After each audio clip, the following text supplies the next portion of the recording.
Claire, I've found my true happiness. I'm leaving you to live my real life.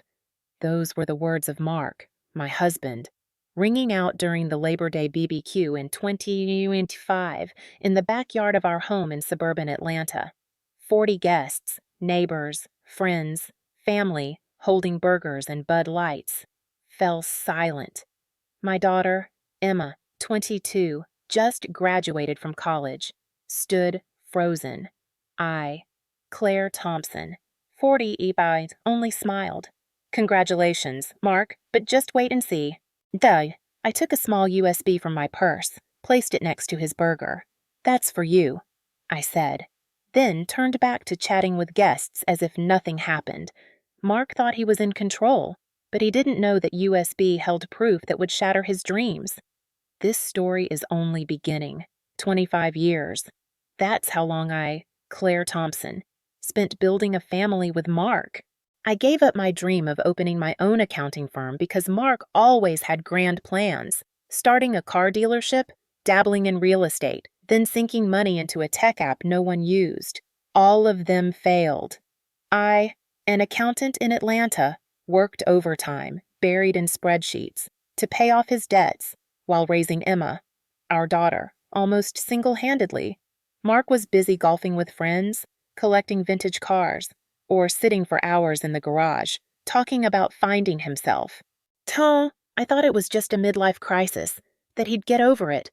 I was wrong. I wasn't just Mark's wife. I was the one keeping this family afloat. When Emma went to college, I took on extra work to cover tuition because Mark insisted we invest in tech stocks. Those stocks are now worth as much as a McDonald's burger. But I never complained. I believed in our wedding vows, in the American dream that if you work hard, everything will be okay. I sacrificed everything so Mark could shine, so Emma could have a complete family. And how did he repay me? 6 months before the BBQ, I got an email from the bank, a $5,000 withdrawal from our joint account, which Mark claimed was for new golf clubs. But his voice trembled. His eyes avoided mine. With 20 years as an accountant, I knew something was off. I checked the account and found strange transactions, hotel bills in Miami, plane tickets to Las Vegas, even a charge at Tiffany's. I could have confronted Mark then, but my gut told me to stay calm. Instead of making a scene, I did what any suspicious wife in America might consider. I hired a private investigator. That decision changed everything. 3 weeks later, the PI sent me a report. Mark was cheating with Lily Harper, a 35-year-old saleswoman who'd come to our house for a Super Bowl party 2 years ago. She'd smiled at me, complimented my nachos while planning with my husband. The report had photos of them at Caesar's Palace, a video of Mark hugging Lily in a bar. Worse, Mark had funneled $50,000 from our joint account into a secret one to buy a condo for Lily in downtown Atlanta. They planned to start their new life right after the BBQ. Mark thought I was too busy working to notice. He didn't know I'd started collecting evidence. Every receipt, email, text. I wasn't just a devoted wife. I was an accountant, and I knew how to follow the money trail. Mark underestimated me, and that would be his biggest mistake. Have you ever wondered what a tiny USB can do? I spent 6 months preparing it for that Labor Day BBQ. That USB was like a ticking time bomb I'd carefully set to blow up Mark's fake dreams.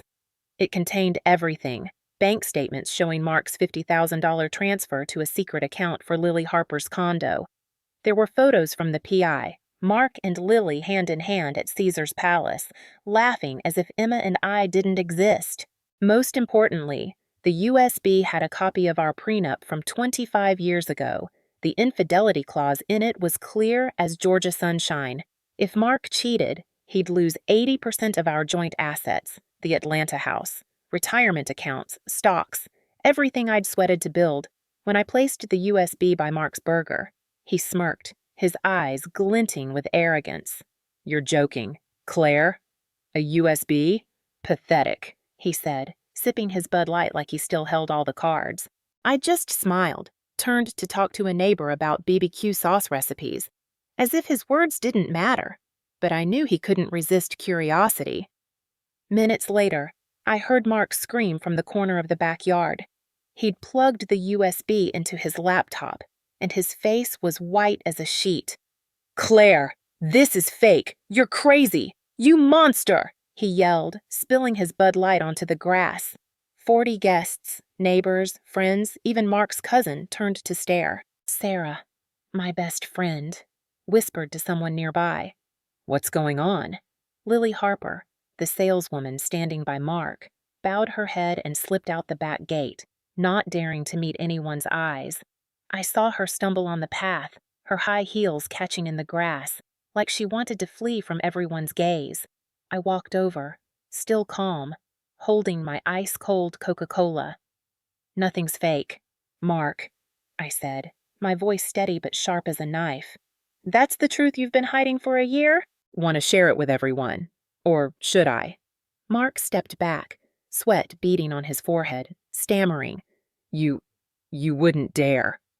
But I didn't need to do anything more. The USB spoke for me. I turned to the guests, raised my Coca-Cola, smiling like a queen on stage. "Thank you all for coming.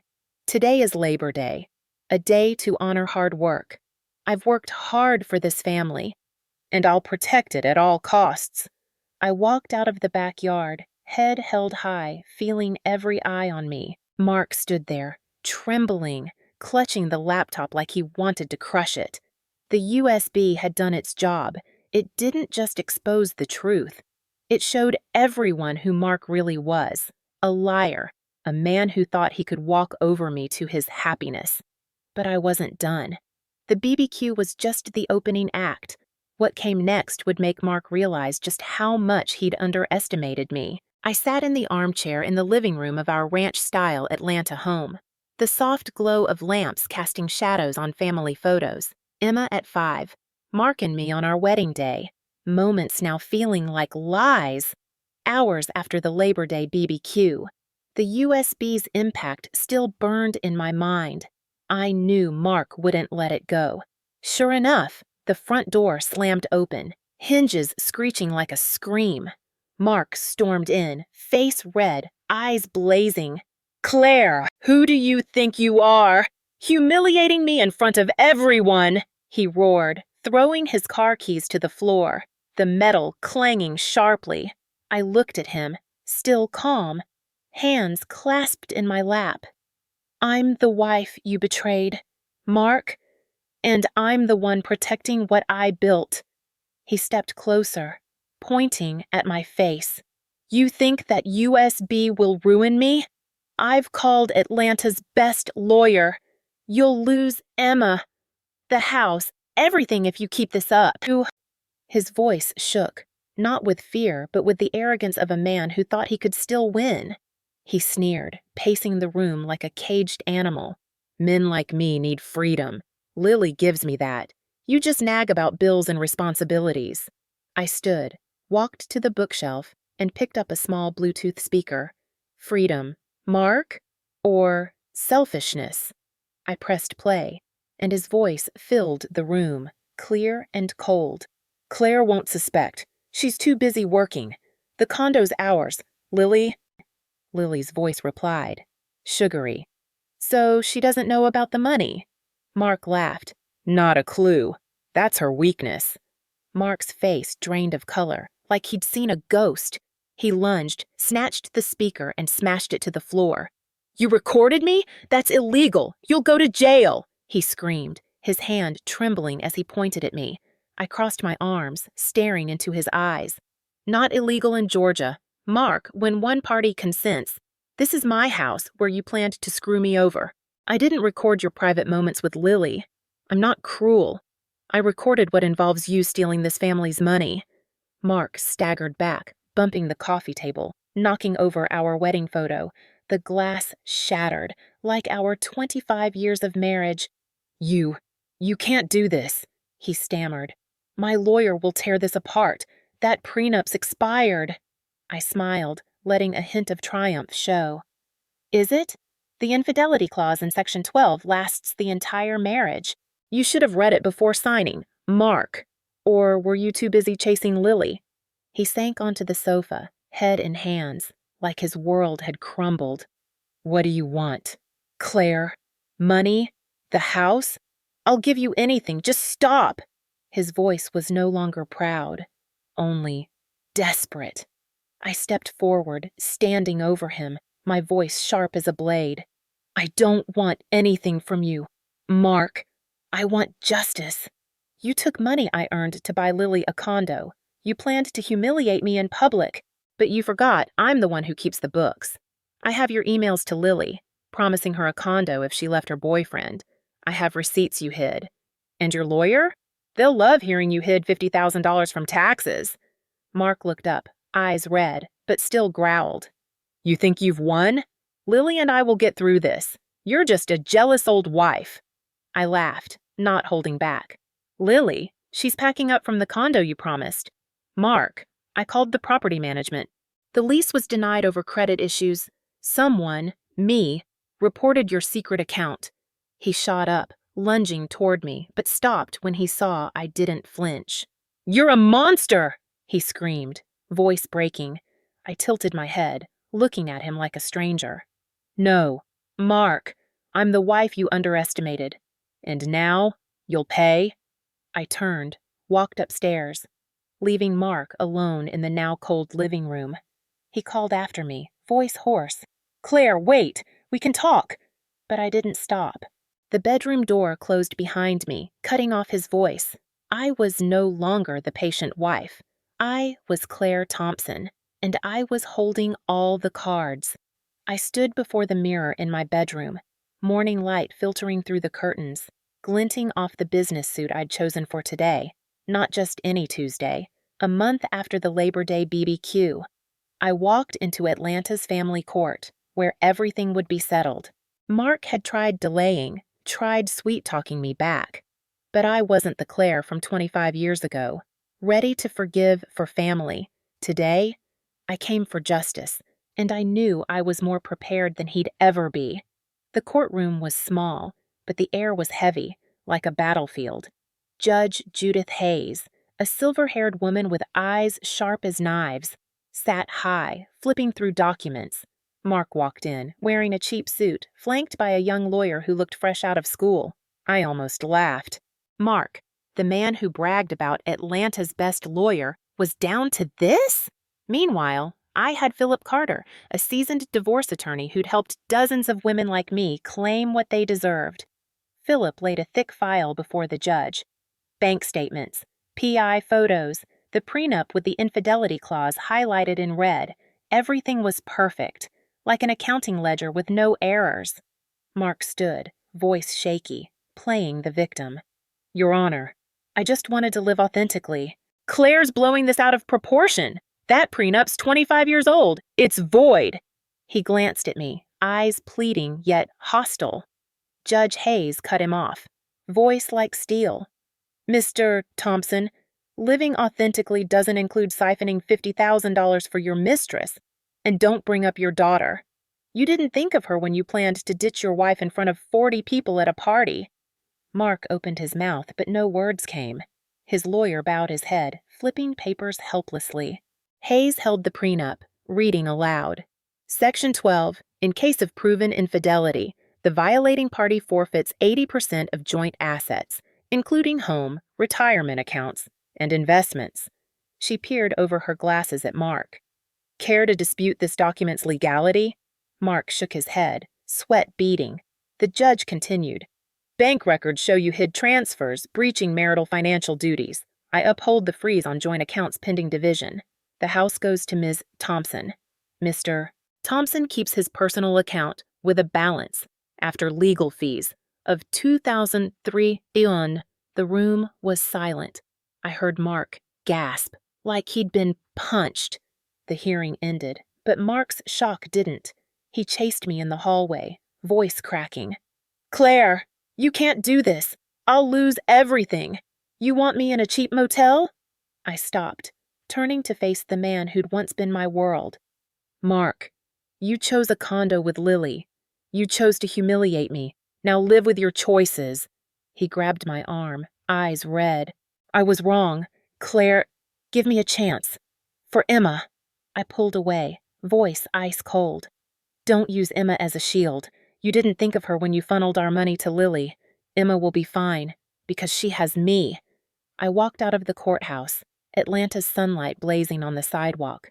Behind me, Mark shouted, desperate. You'll regret this. Claire, you'll be alone forever. But I didn't look back. I knew he'd lost, not just in court. Lily had ditched Mark after the BBQ. Learning the condo was a lie. She posted on Instagram, men lie. Women are smarter. Friends told me Mark now lived in a motel off I-85, driving a rusty Ford instead of his prized BMW. Every time I pictured that, I smiled. Not out of cruelty, but because justice, sometimes, is sweeter than a Coca-Cola on a summer day. But the story didn't end there. That ruling was just the first step. Mark underestimated me, and I'd show him I didn't just survive. I'd build something greater. And he'd learn that betraying a woman like me was the costliest mistake of his life. I stood before the window of my new office on the 10th floor of a gleaming glass building in downtown Atlanta, looking down at the bustling traffic on Peachtree Street. Just 6 months since the Labor Day BBQ, but I, Claire Thompson, had come further than I ever imagined. The ranch-style house in the suburbs, once filled with memories of Mark, was now mine. I repainted the walls soft blue, hung abstract paintings from a local art fair, and turned the living room into a space for hosting friends. But the house didn't define me. What truly brought me back to life was the accounting firm I started. Financial freedom, a dream shelved for 25 years. This wasn't just a business. It was my mission, helping women like me who'd been betrayed, who thought they couldn't stand up, take control of their lives. I started in a small office, with just a desk and an old computer, but I had 20 years of accounting experience and a fire in my heart. I remember my first client, Maria, a single mom who walked in, eyes red from crying because her ex-husband drained their joint account before leaving. Her voice trembled. I don't know where to start. I'm scared to look at bills. I took her hand, sat her down, and showed her how to check accounts, budget, protect her assets before a divorce. 3 months later, Maria returned, beaming. Claire, I just bought my first apartment. You saved me. Her words were like a cool breeze in Georgia's summer. I didn't just help Maria. I've helped dozens of women, wives betrayed, single moms, women who thought they were worthless. Yesterday, a client, Linda, gave me a handwritten card. Claire, you didn't just teach me about money. You taught me to believe in myself. I keep that card on my desk, a reminder I'm doing what I was born to do. Financial freedom has grown. I've hired 3 employees, all women, and we just signed a contract with an Atlanta nonprofit to offer free financial counseling for low-income women. Last month, I was invited to speak at a women's empowerment conference in Savannah before 200 people. When I shared my story, from the wife who sacrificed everything for Mark to the woman who rose from that fateful BBQ, the room erupted in applause. A young woman approached me afterward, eyes shining. Ms. Claire, I want to be an accountant like you. You're my idol. That moment hit me. I wasn't just building a business. I was inspiring, rewriting stories not just for me, but for others. But don't think I've forgotten Mark. He's the bitter part of my past, but also the spark that fueled me. After the court ruling, Mark fell apart. Lily Harper, who swore she'd stay forever, left when she learned the condo was a pipe dream. She posted on Instagram, "Pick the wrong man, pay for life." Ironic, since she was Mark's mistake. Friends say he lives in a rundown motel off I-85, working part-time selling used cars, wearing wrinkled shirts and driving a rusty Ford instead of his shiny BMW. Once, he emailed me, pleading, Claire, I know I was wrong. I have nothing left. Give me a chance. For Emma. I read it, but my fingers didn't touch the reply button. Not because I hate him, but because I have no room for people who dig their own graves in my new life. Emma, my daughter, is the brightest light in this journey. She works at a tech startup in San Francisco but calls me weekly. Once, she said, "Mom, I was mad you hid Dad's mess, but now I get it. You protected me, and you won like a queen." Her words brought tears.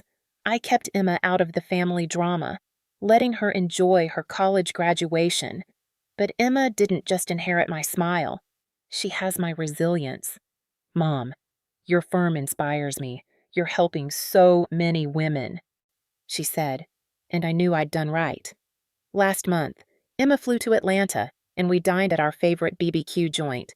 She raised her Coca-Cola, grinning, "To Mom, the strongest woman I know." That moment was worth more than any asset Mark tried to steal. The final ruling came on our 26th wedding anniversary, a bitter but perfect coincidence. The court gave me the house, 80% of joint assets, and the entire retirement account. Mark kept $2,300 after legal fees. As we left the courtroom, he approached, voice hoarse. "Claire, I made the biggest mistake of my life. You were right.